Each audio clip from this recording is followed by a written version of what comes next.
نبی کے نام پر پلنے والے مولوی یزید کا دفاع کرتے کرتے اب مروان کے دفاع پہ بھی پہنچ گئے ہیں کہ وہ صحابی تھا، فلاں تھا، فلاں تھا. جس نے نواسہ رسول کے جسد خاکی پر حملہ کر دیا وہ یزید سے کم ہے.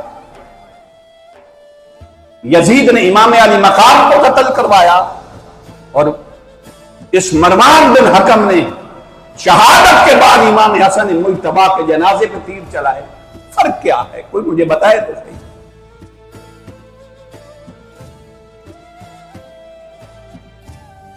مجھے تو رسول کائنات کا ایک فرمان ہمیشہ یاد رہتا ہے. وہ تو ڈائریکٹ میرے آقا کے دونوں نواسے تھے. یہ سن لیجئے، میں بات ختم کرنے لگا ہوں.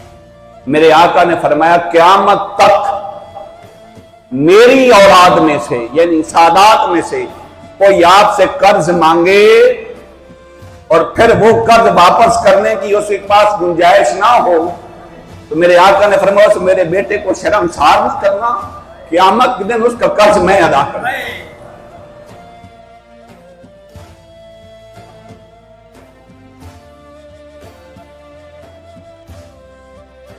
رسول کائنات کو اپنی آل اتنی پیاری ہے، فرمایا قیامت تک اگر کوئی سید آپ سے قرض لے اور اس کے پاس پیسے واپس کرنے کے لیے نہ ہوں تو فرمایا خدا میرا حیا کرنا، میرے اس بیٹے کو قرض کی وجہ سے شرمندہ نہ کرنا، اور قیامت کے دن اپنے بیٹے کا قرض میں تمہیں ادا کروں گا.